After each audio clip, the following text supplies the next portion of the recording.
The diamond powder. Can stars speak? Or is it not them who speak?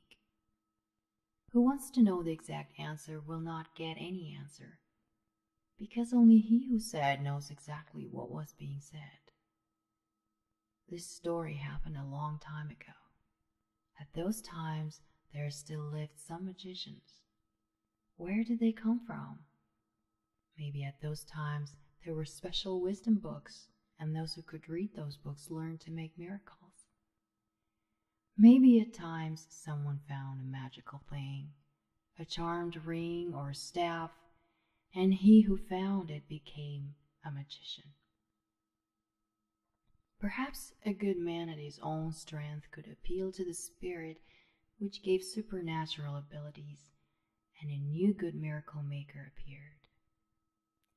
And also they say that at those times there lived some magician who became immortal because of his knowledge, and he passed this gift of the magic power to the other searchers of the miraculous.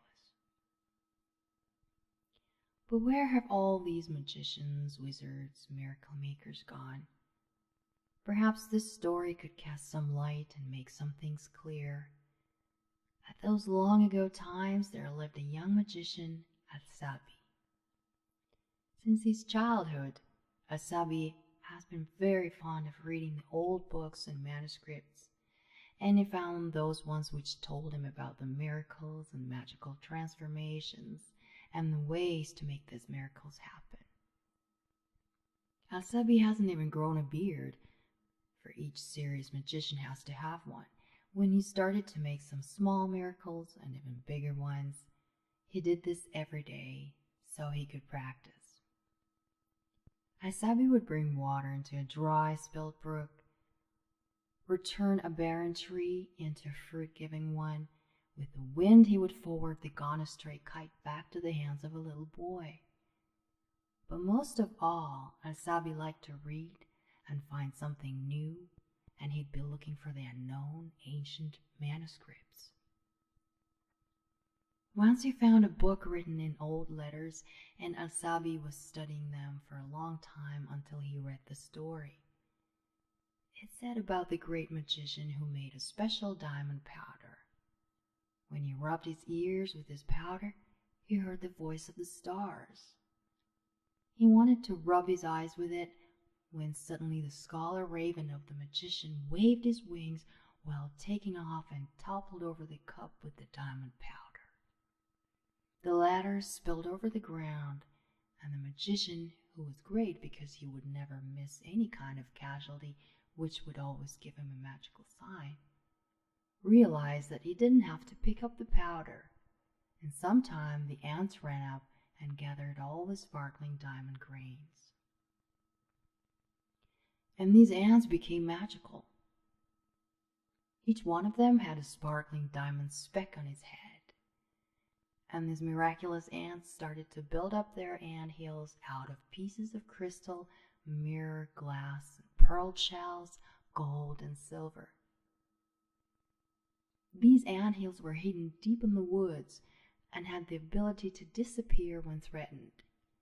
And at nights, the anthills would get iridescent and scare off the wild animals. Since then, nobody had seen the magical ants. As soon as Asabi read this all, he decided to find the magical ants and ask for the diamond powder. Of course, many had tried to find the magical ants before and collect the diamond powder, and they resorted to all kinds of tricks, the old book was saying. Some made special magnifying glass and searched with them in the thickest woods. Some threw the lures made of sweet delights and pieces of gems to attract the magical ants. Some made special traps and roamed through the woods in the dark nights in searches for the glowing pyramids of the ant hills. But they would only find fluorescent rotten stumps, and nobody could catch even one magical ant with the sparkling diamond speck. But Asabi was, though young, but already experienced. Not long before that he learned to make a special elixir which allowed him to become of any size. And now Asabi made the elixir, took it, and became as small as an ant, and he took off for his searches. For that, he had to climb and ride a little bird from the woods, which he lured with some tasty grains, and asked the bird in her tongue to fly to the farthest, thickest forest ever. When he found himself in the woods, Asabi couldn't understand anything. The tall grass was hiding the tangled mass of the trees, let alone the sky in this twilight green mess. A big green cricket even scared Asabi, and the young magician laughed at himself. After he realized that, in this over-exaggerated, non-human world, his human thoughts only stand on his way. He switched off his thoughts with some special method, without losing the ability to understand and perceive everything around. All magicians who travel in the unknown places use this method. And at once, Asabi started to comprehend what all little things, bugs, spiders, worms, and other little insects do and talk about.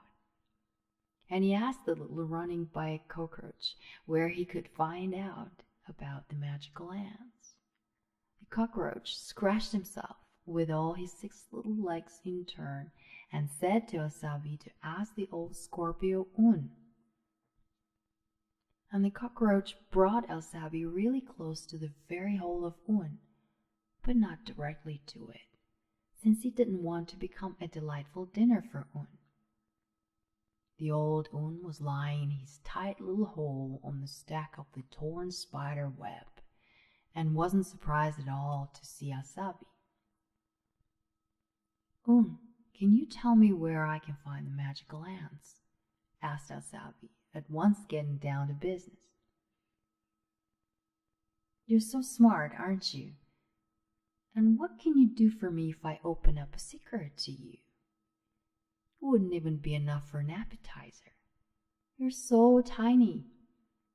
"I am a magician. I can do almost everything." "What a boaster!" Un inertly hit his stingtail across the wall of his hole. "But if you are a real magician, then make a youth elixir for me. It's been a long time I hadn't run after some little bugs and cockroaches." "I can make you the elixir," said Asabi, "but I will tell you at once that after it you can eat only berries and drink flower nectar, otherwise you will get old at once and your life will end." "Aren't you ever smart?" Un was stunned. He tried to raise himself a bit on his spiderweb rags bed, but the joints of his legs that were once so strong were now making only clicking sounds, and Un lied back down on the web, throwing off the dust cloud. "It's okay. The nectar is good enough for me." Then Asabi went to gather different herbs, dry remains of the flies and mosquitoes, little nutshells, big as kegs for the small Asabi. Then he made fire out of the faded leaves, stirred up everything in the boiling marsh water, and of course he read the spells. The elixir was ready. The old Un tried it, and his dark shell turned into the green golden color just like many years ago. His little legs started to move lively, and Un ran fast from one blade of the grass to the other, from one little twig to the other, enjoying his regained youth. "Wait," said Asabi, "I have one more gift for you." And when the happy wise Un ran back to Asabi, he put a golden cloud of sweet rosin on Un's sharp stingtail, which every scorpion has. Asabi did that so that Un wouldn't sting accidentally anyone and lose his youth. "Okay," Un laughed. "You have kept your promise, and I will keep mine. Get on my back." Asabi climbed the wide and glistening Un's back, and Un started to run among the grass and huge stems of the trees. He was running like that until the night fell. But he was running in the night too, without a fear of anything, and when the pink patches of the sunrise started to break through the wood's darkness, Asabi saw far off among the tree tall as masts the iridescent pyramids. There were the magical anthills. The little paths were leading to these anthills, and Asabi didn't realize at first why he saw them so clearly, although the morning hasn't come yet. The paths were shining, sparkling, and glittering as if they were alive, and when Un ran up closer, it became clear. A whole plenty of the ants with the diamond specks on their foreheads were using these paths. Their specks were lighting up everything else around. "I have kept my promise," said Un, putting Asabi on the ground. Un turned around and ran back. Asabi went out on one of the paths and hollered out to the first one who passed by. "Wait a minute, listen." "Why did you come here?" asked the ant in a human language. "So you know the human language?" Asabi got very surprised. "Yes, of course. He who has the diamond powder understands all the existing languages of the universe." And the ant took him to the glowing pyramid, and on his way Asabi saw plenty of miracles made by the magical ants. Here they had a pedal cycle carriage on which pieces of mirror and precious metals were carried. There were big vehicles looking like the big joint insects which were building the walls of the anthill, and some little trees which were growing at once. They would produce the bubbles with the nectar, the main food of the magical ants, and some ants had some little bags on their backs. From these bags little golden wings would unfold, and the ants would take off and disappear rapidly in the sky. "So did you do all this by using the diamond powder?" Asabi couldn't keep himself from asking. "Of course. It is not difficult at all for those who hear the whisper of the stars." In the crystal halls of the glowing anthill, Asabi just couldn't believe his eyes. All the miraculous things he saw. And then he was met by the group of the bigger ants. They had a gray layer on their backs. These were the oldest and the most important magical ants. "Hello, Asabi," they greeted him. "We knew that you'd come, and we also knew that you needed the diamond powder." Asabi silently bowed his head before their wisdom. "We can fulfill your wish," the old ants went on. The sparkle of the diamonds on their foreheads would lighten even a bigger room of the anthill, reflecting in the numerous mirrors of the walls. "But in return, you must fulfill our request." "I agree to fulfill any request only if it is in my hands," Asabi would answer.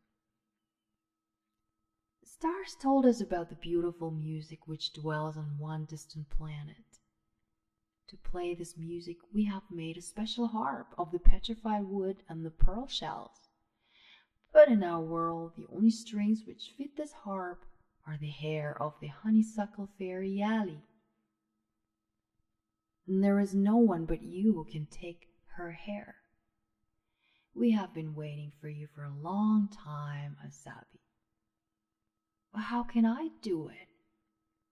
"The honeysuckle beauty Yali comes every morning to the shore of the Silver Lake, and there she combs her hair with a jade comb.